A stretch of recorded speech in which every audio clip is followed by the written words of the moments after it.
আসসালামু আলাইকুম দর্শক, আবারও চলে আসলাম গ্রামগঞ্জের হাট বাজার ও রাস্তার প্রাকৃতিক সৌন্দর্য নিয়ে। আজ আমি আছি সখীপুর থানা তারামুনিয়া স্টেশন থেকে। আজ যাব সেই পুরনো ঐতিহাসিক গরুঙ্গু বাজার। এই গরুঙ্গু বাজার যাওয়ার পথে রাস্তার পাশে খুবই পরিচিত একটি হাই স্কুল হুমায়ুন কবির, সেই স্কুলের সামনে দিয়ে আজ সেই পুরনো গরুঙ্গু বাজার যাচ্ছি। এই গরুঙ্গু বাজার খুব পুরনো একটি বাজার, বহু ইতিহাস এই বাজারে আছে। অনেক পুরনো মানুষ বা বয়স্ক মানুষের কাছে বহু গল্প শুনেছি গরুঙ্গু বাজারে। আর সেই গরুঙ্গু বাজারে যাচ্ছি। এই গরুঙ্গু বাজার নদীবাঙ্গুত একটি বাজার। পুরনো ইতিহাস আর পুরনো সৌন্দর্য এখন আর নেই, কারণ নদীতে ভেঙে অনেক ব্যবসা প্রতিষ্ঠান বিভিন্ন জায়গায় চলে গেছে। সামান্য নামটা এখন আছে, তার আগের মতো সেই গরুঙ্গু বাজার এখন আর নেই।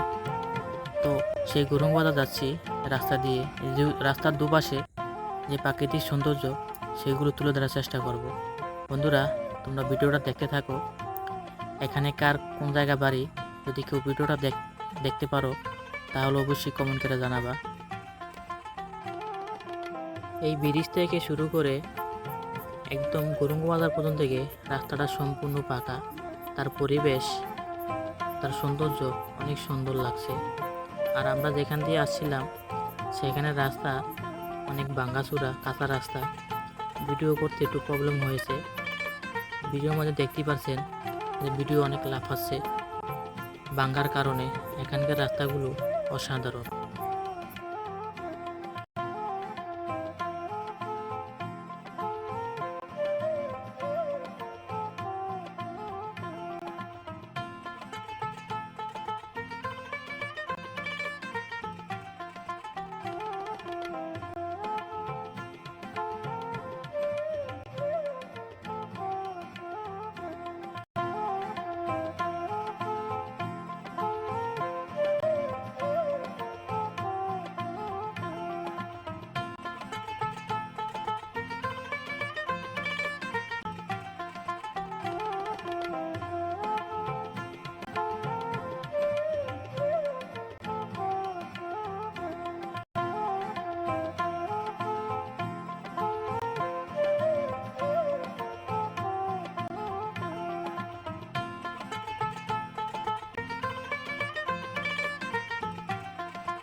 বন্ধুরা, এটাই হচ্ছে সেই পরিচিত শরীয়তপুরে একটি গরুঙ্গু বাজার। এটা এখন বর্তমান চরবাগা ইউনিয়নে পড়েছে। এই গরুঙ্গু বাজার খুবই একটি পরিচিত ঘাট ছিল, লঞ্চ ঘাট। ঢাকার থেকে যে তারামুনিয়া লঞ্চগুলো আসতো এখানে ঘাট ধরতো। এখন আর সেই লঞ্চ আসা যাওয়া করে না পদ্মা সেতু হওয়ার কারণে। বন্ধুরা, ভিডিওটা আজ এখানেই শেষ করব। অন্য কোনো ভিডিও নিয়ে আবার দেখা হবে।